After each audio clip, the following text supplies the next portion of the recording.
تقلید اور اجتہاد کے حوالے سے جو سوالات سامنے آئے ہیں ان میں سے ایک یہ ہے کہ یہ جو موجودہ اجتہاد ہے ہمارے علماء اور فقہا کر رہے ہیں، یہ اجتہاد اہل سنت سے لیا گیا ہے۔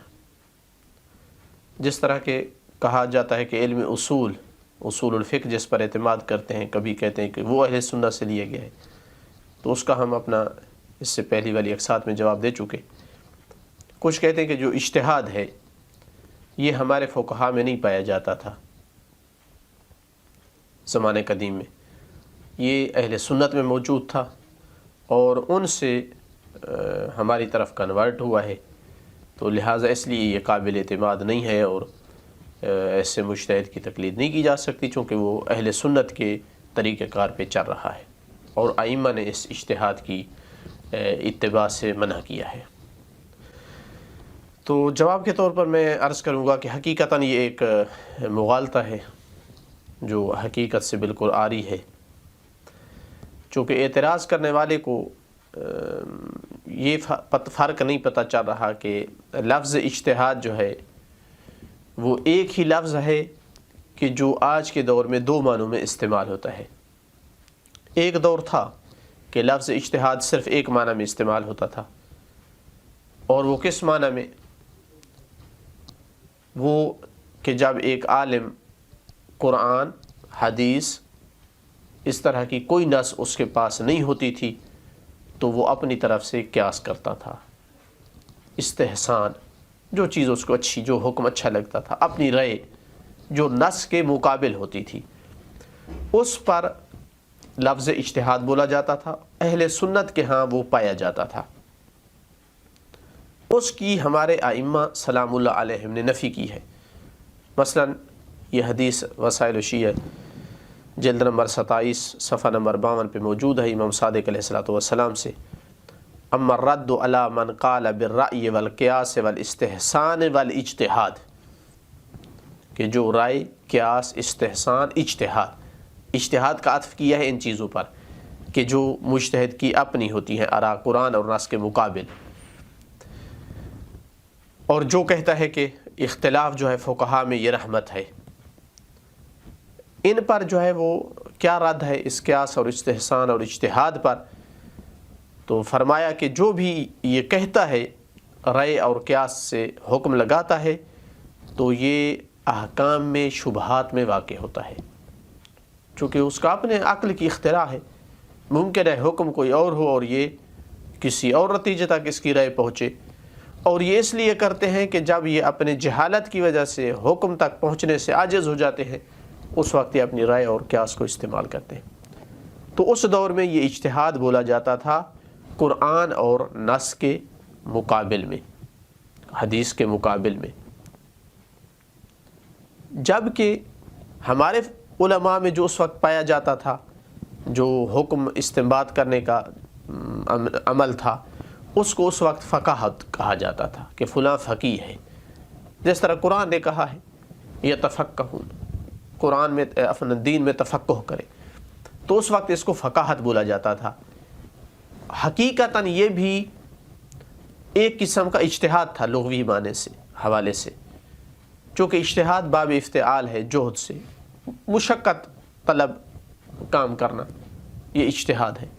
تو محنت کر کے قرآن اور حدیث سے جن جن علوم کی ضرورت ہوتی ہے ان کو حاصل کرنے کے بعد محنت کر کے ایک اہل آدمی کا قرآن اور حدیث سے حکم نکالنا لغوی حوالے سے، یہ بھی اجتہاد ہے، یہ کوشش ہے۔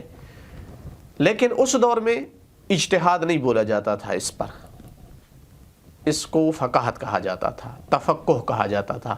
جو دوسرے بندے کو اپنا اجتہاد یعنی فقاہت کر کے اپنی فقاہت پر اعتماد کرتے ہوئے دوسرے بندے کو جو حکم بتاتا تھا اس کو مفتی کہا جاتا تھا۔ 7ویں صدی ہجری سے محقق ہلی کے دور سے اس فقاہت پر بھی آہستہ آہستہ لفظ اجتہاد کا اطلاق ہونے لگا، لیکن طریقہ کار وہی رہا جو پہلے فقہا کا تھا، وہی طریقہ کار بعد کے دور تک رہا۔ لیکن پہلے لفظ اجتہاد اس پر نہیں بولا جاتا تھا، ہمارے علماء کا جو طریقہ کار تھا، لیکن بعد میں لفظ اجتہاد بولا جانے لگا. تو اس دور سے لفظ اجتہاد ایک تھا لیکن اس کے معانی دو تھے. جب اہل سنت کے حوالے سے اجتہاد بولا جاتا ہے تو معنی یعنی فقیہ کی اپنی رائے، جو اس نے قیاس کیا ہے، جو اس نے استحسان کیا ہے، جس کو اچھا سمجھا ہے. امامیہ فقہا کا اجتہاد یعنی قرآن اور حدیث میں اجتہاد. تو لہٰذا اجتہاد کے دو معنی ہو گئے، اجتہاد مقابل نص کہ جو اہل سنت میں ہے، اجتہاد در نص، نص کے اندر اجتہاد. یہ جو علماء امامیہ اب تک کرتے چلے آ رہے ہیں. اب دو چیزوں کے بارے میں آپ دلیل پوچھ سکتے ہیں کہ کیا دلیل ہے کہ اس دور میں بھی، قدیم دور میں، اجتہاد ہمارے علماء میں پایا جاتا تھا، یعنی تفقہ کرتے تھے، استنباط حکم کا کرتے تھے، یعنی نص جو ہے اس سے مختلف معانی اور مختلف اس کی تطبیقات نکالتے تھے. یہی ہے نا اجتہاد. نص میں اجتہاد کرنا یعنی اس کے معنی کلی کو سمجھ کر نئی نئی جزیات پر ان کو تطبیق دینا، فروعات نکالنا، یہ ہے اجتہاد فی النص، اجتہاد در نص. تو کیا دلیل ہے کہ اس دور میں یہ پایا جاتا تھا؟ دوسرے نمبر پہ کیا دلیل ہے کہ جو آج کے ہمارے مجتہد ہیں ان کا اجتہاد اور اس دور کے، پہلے دور کے ہمارے جو فقہا تھے، ان کی تفقہ اور آج کا اجتہاد یہ ایک ہی طرح کے ہیں؟ جہاں تک پہلی چیز کا تعلق ہے کہ اس دور میں تفقہ تھا، اس دور میں یہ آج والا اجتہاد موجود تھا، نص سے جو ہے استنباط کرتے تھے احکام کو، صرف روایت نقل نہیں ہوتی تھی. تو اس حوالے سے میں چند ایک مثلا شواہد پیش کرتا ہوں. نہج البلاغہ میں امیر المومنین علیہ الصلوۃ والسلام کا خط ہے قسم ابن عباس کی طرف کہ آپ خانہ کعبہ میں بیٹھے حج کے موسم میں، اجلس لہم الاسرین وافت المستفتی، جو بھی استفتاء طلب کرے اس کو فتویٰ دے. فتویٰ اور ہوتا ہے اور نص نقل کرنا اور ہوتی ہے. فتویٰ یہ ہے کہ انسان نے جو سمجھا ہے نص سے، اپنی سمجھ کے مطابق جو مسئلہ آیا ہے اس کو بیان کرے دوسرے کے لیے. اسی طرح امام باقر علیہ الصلوۃ والسلام نے ابان ابن تغلب سے فرمایا، یہ رجال نجاشی صفحہ نمبر 10 پہ موجود ہے، کہ اجلس فی مسجد المدینہ وافت الناس، مسجد مدینہ میں بیٹھے یعنی مسجد نبوی میں اور لوگوں کو فتویٰ دیں. فإنی احب ان یری فی شیعتی مثلک، میں پسند کرتا ہوں کہ تجھ جیسے شیعہ میں نظر آئیں. اب امام کے ہزاروں شاگرد تھے، روات، کسی کو نہیں کہا، کسی اور راوی کو نہیں کہا کہ تو بیٹھ اور فتویٰ دے. اس کا مطلب ہے کہ فتویٰ صرف فقیہ دے سکتا تھا. ابان بن تغلب جیسا فقیہ آدمی جو صرف لکیر کا فقیر نہ ہو کہ بس روایت امام کی ہے، نص ہے، واضح ہے تو بیان کر سکے، ورنہ اس سے کوئی اس کا اور معنی نہ لے سکے، نئی جزیات پہ اس کی تطبیق نہ دے سکے. نہیں، جو فقیہ ہوتا ہے وہ اس نص کے لوازمات سمجھتا ہے، وہ اس نص کے وہ معانی سمجھ سکتا ہے جو عام بندہ نہیں سمجھ سکتا. اسی لیے تو معصوم امام فرماتے ہیں کہ تم میں سے فقیہ اس وقت تک کوئی فقیہ نہیں ہو سکتا جب تک ہماری کلام کے اشاروں کو نہ سمجھے، کنایات کو نہ سمجھے. لا یکون الفقیہ فقیہا حتی یعرف معارض کلامنا.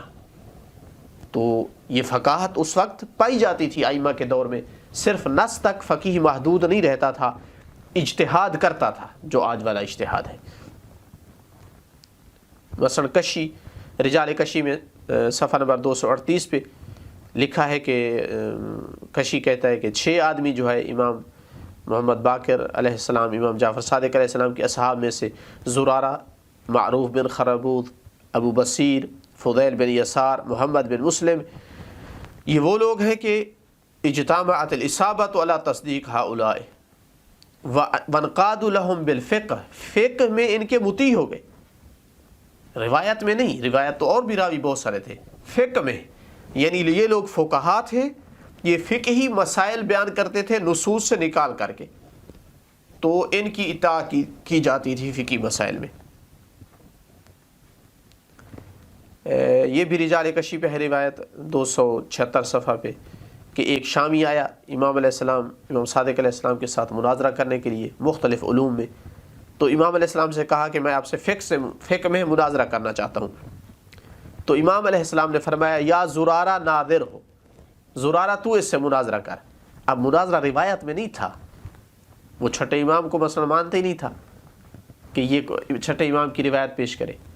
مناظرہ فقہ میں یعنی استدلال کرنا ہے، استنباط کرنا ہے.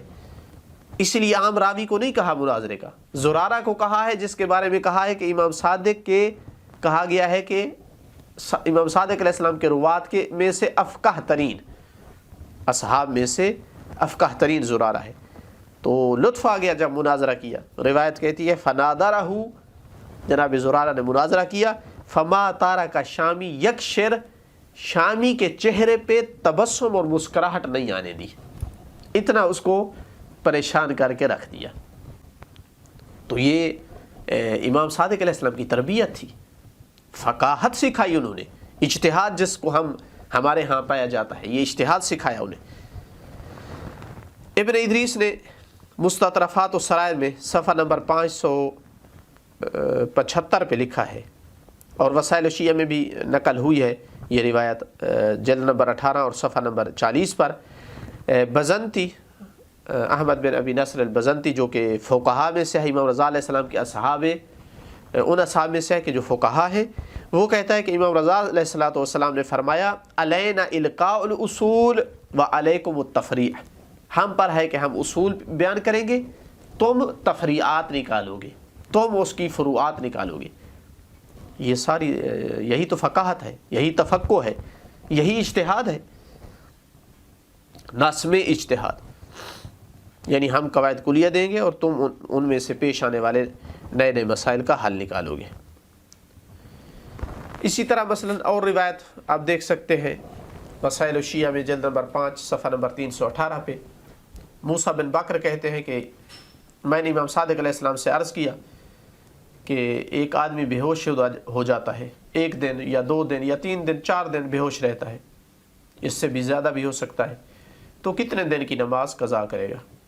تو امام علیہ السلام نے فرمایا الا اخبرک بما یجمع لک هذه الاشیاء كلها، کیا میں تجھے ایسے قید کلیہ کی خبر نہ دوں کہ جو ان تمام چیزوں کو اپنے اندر جس نے سمیٹا ہوا ہو. یعنی بجائے اس کے کہ میں آپ کو یہ جو مورد آپ نے پیش کیا ہے صرف اس کا حکم بتاؤں، میں آپ کو قاعدہ کلیہ دیتا ہوں، آگے آپ اس کو مختلف موارد پہ آپ تطبیق کریں. یعنی تربیت کر رہے ہیں، فقاہت سکھا رہے ہیں ان کو. کیا فرمایا امام نے؟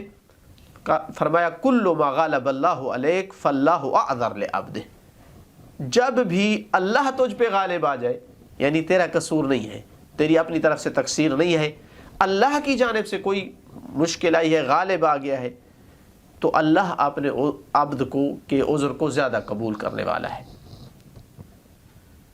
اور پھر فرمایا یہ بیان کر کے ھذا من الابواب التي يفتح كل باب منها الف باب، میں نے تجھے ایسی چیز کی تعلیم دی ہے ان ابواب میں سے کہ جو ایک باب تجھ پر 1000 دروازے کو کھولے گا، ایک دروازہ 1000 دروازے کو کھولے گا. اس طرح فقہا بنائے ہیں ائمہ نے. یہ فقاہت ہے، یہ اجتہاد ہے جو اس دور میں بھی موجود تھا. ابراہیم القرخی روایت کرتے ہیں امام صادق علیہ السلام سے، معنی الاخبار صفحہ نمبر 7 پہ، فرمایا حدیث تدریہ خیر من الف ترویہ، ایک حدیث جو تو اس کی درایت کر لے، سمجھ لے، بہتر ہے اس 1000 حدیث سے جو صرف روایت کرے. کچھ کہتے ہیں نا کہ ائمہ نے صرف روات کی طرف ہمیں رجوع کا حکم دیا، راویوں کی طرف. امام فرما رہے ہیں جو روایت کو سمجھتا ہے، ایک اس روایت کو سمجھنا، اس کی فقاہت حاصل کر لینا، یہ 1000 روایت سے بہتر ہے جس کو صرف نقل کرتا ہے. ولا یکون رجل منکم فقیہا حتی یعرف معارض کلامنا، تم میں سے کوئی بھی فقیہ نہیں ہو سکتا جب تک کہ وہ ہمارے کلام کے معارض، اشاروں اور کنایات کو نہ سمجھتا ہو. تو امام ترغیب دلا رہے ہیں کہ ہماری صرف ظاہر عبارت تک نہ رہو، اس کی تہ تک جاؤ، اس کے اشاروں کو سمجھو، اس کے کنایات کو سمجھو. یعنی مجتہد بنانا چاہتے ہیں کہ نص میں اجتہاد کریں، عام راویوں کی طرح نہ رہے کہ بس جو ظاہر ہے بس وہی، اس کے بعد کچھ نہیں. فرمایا نہیں، فقیہ نہیں بنو گے راوی رہو گے، فقیہ بنو گے جب اس میں استنباط کرو گے، اس میں اجتہاد کرو گے.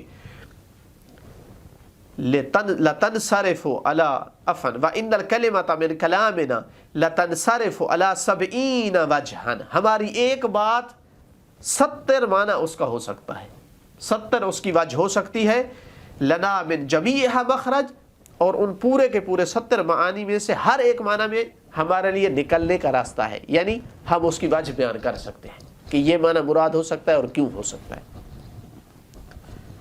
عبد الاعلی مولا آل سام کہتے ہیں، یہ بھی وسائل الشیعہ جلد نمبر 1 اور صفحہ نمبر 327 پر ہے،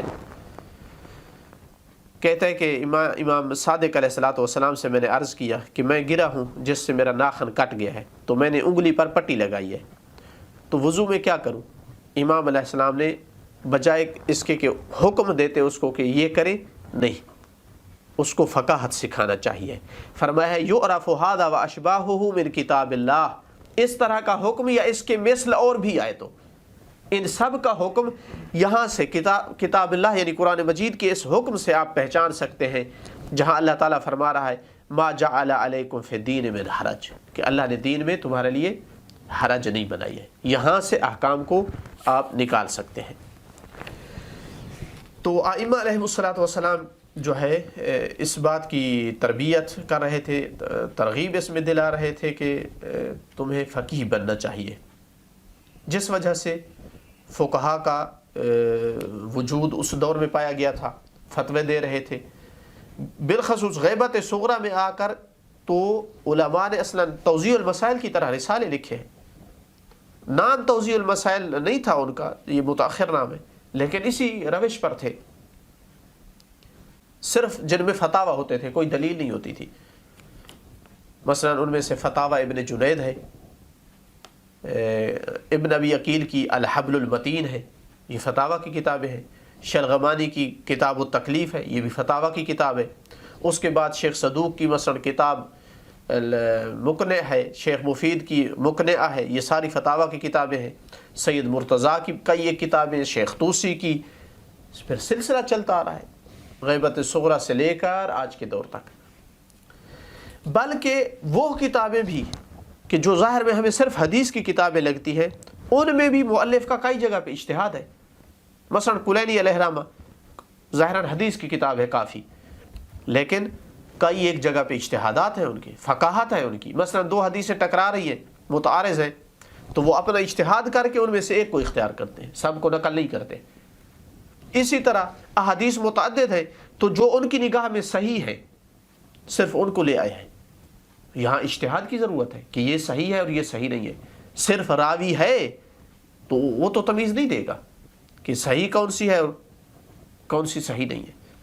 بلکہ آپ دیکھ سکتے ہیں کافی کی جلد نمبر 7 صفحہ نمبر 15 سے 18 پہ، وہاں میراث کے کچھ ابواب میں اصلاً ایک روایت بھی نقل نہیں کی، بلکہ وہاں صرف اور صرف یونس بن عبد الرحمن کی فتاوی ہیں، قرینی نقل کی ہیں ان کی فتوے.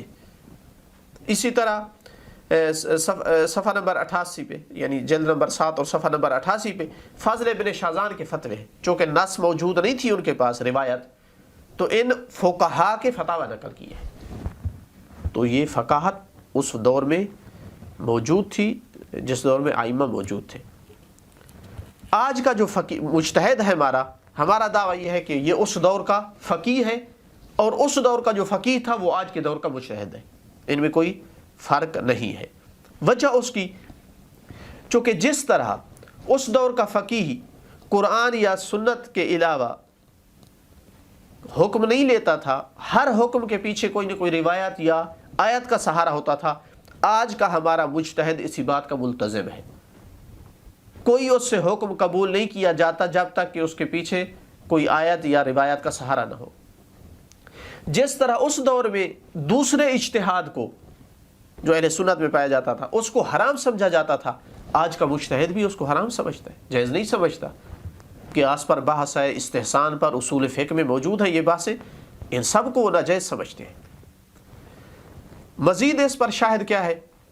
مزید اس پر شاہد یہ ہے کہ شیخ طوسی علیہ الرحمہ نے اپنی کتاب العدہ میں، سید مرتضیٰ نے اپنی کتاب ذریعہ میں جہاں مفتی اور مستفتی کی بحث کی ہے تو وہاں ایک فقیہی اور ایک مفتی کی جو شرائط بیان کی ہے کہ مثلا علوم عربیہ سے آگاہ ہو، اصول فقہ کے مسائل اس کو آتے ہوں، بلاغت اس کو آتی ہو، قرآن اور حدیث کا احاطہ رکھتا ہو، اور اپنی رائے کو دخالت اس میں نہ دیتا ہو، بالکل وہی شرائط جو انہوں نے فقیہ اور مفتی کے لیے لکھی ہے، آج مجتہد وہی شرائط بیان کرتے ہیں ایک مجتہد کے لیے، کہ جب تک اس میں وہ شرائط نہ ہوں، وہ علوم نہ ہوں جن کی ضرورت ہے، تو وہ مجتہد نہیں بن سکتا ہے، مرجع نہیں بن سکتا ہے۔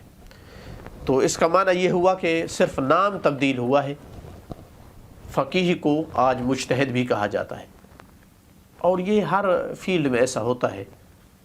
مثلا پہلے طبیب کہتے تھے، اب ڈاکٹر کہتے ہیں، مثلا کسی دور میں حکیم کہتے تھے، تو اب کوئی اس پہ اعتراض نہیں کرتا کہ نام کیوں چینج ہو گیا ہے۔ اب مثلا کیمسٹری وغیرہ کسی دور میں فلسفے میں پڑھائی جاتی تھی، یہ چیزیں سارا فلسفہ ہے، اب اسی فلسفے سے اللہ جانے 12 کے 15 کتنے علوم نکلے، ہر علم کا اپنا نام ہے۔ تو اصلا کیا ضرورت ہے کہ بندہ پابند رہے کہ بس وہ لفظ جو بولا جاتا تھا آج بھی وہی لازمی ہے بولا جائے، چونکہ اجتہاد کا لفظ بدنام ہے تو لہٰذا لفظ اجتہاد نہ بولا جائے۔ لفظ میں کیا ہے، ہم نے معنی کو دیکھنا ہے کہ جو حقیقت ہے وہ ہے فقاہت۔ اب اس فقاہت کا کے اوپر جو فائز انسان ہے اس کو فقیہ کہا جائے یا اس کو مجتہد کہا جائے، اس میں کیا فرق پڑتا ہے؟ لیکن جو لوگ بیچارے لکیر کے فقیر ہوتے ہیں، جنہیں اتنی معمولی باتوں میں بھی فرق کا پتہ نہیں چلتا ہے، تو کہ مثلا لفظ اجتہاد جو ہے اس کے 2 معنی موجود ہیں، چونکہ معلوم نہیں ہوا تو پھر دیکھا کہ ایک دور میں لفظ اجتہاد کی مذمت تھی تو ڈھنڈورا پیٹ دیا کہ دیکھو جی یہ ہمارے اندر بھی اجتہاد آ گیا اور یہ اہل سنت سے آئے۔ اللہ کل پھر بھی اس کے باوجود بھی اگر کسی کو لفظ اجتہاد سے چڑ ہے تو نہ بولے، وہ کہے فقیہ، میں فلاں فقیہ کی تقلید کرتا ہوں، میں مجتہد کا لفظ نہ بولے اگر اس کو اچھا نہیں لگتا۔ تو کس نے کہا ہے کہ واجب ہے آپ پر کہ آپ مجتہد کہیں اس کو؟ لیکن یہ تقلید سے بھاگنے کا اس کو ذریعہ قرار نہیں دے سکتا ہے۔ کیا تعلق ہے اس کا اصلاً اس سے؟ ہاں اگر خواہ بخواہ کوئی نہ کوئی بہانہ بنانا ہے تو پھر ہر آدمی کی مرضی، پھر ضرورت نہیں ہے ایسے بہانے بنائے کہ میں تقلید کا قائل نہیں ہوں، میں تقلید نہیں کرتا ہوں۔ لیکن اس طرح کے اجتہاد کی نفی کرنا کہ ایسا اجتہاد نہیں ہے ہمارے اندر، یہ حقیقتاً مذہب شیعہ کی بنیادوں سے آگاہ نہ ہونے کا نتیجہ ہے۔ مذہب شیعہ کا افتخار رہا ہے کہ ائمہ کے دور سے اجتہاد کا دروازہ کھلا تھا اور اب تک کھلا آ رہا ہے، جبکہ دوسرے مذاہب میں اس دروازے کو بہت جلدی بند کیا گیا تھا، چونکہ ان کا اجتہاد نص میں تھا نہیں۔ ہمارا تو چونکہ نص ہے، پابند ہے، اس سے ادھر ادھر نہیں جا سکتا، لہٰذا کھلا رکھیں دروازہ۔ ان کا اجتہاد چونکہ ہر مجتہد کی اپنی رائے، اپنا قیاس، اپنا استحسان، تو دیکھا کہ اصلاً ایک شے دوسرے شے سے ملاپ نہیں رکھتی ہے، ہر کسی کا اپنا منہ ہے اور ہر کسی کی اپنی رائے ہے، تو اس لیے ان کو یہ دروازہ بند کرنا پڑا۔ والحمدللہ رب العالمین۔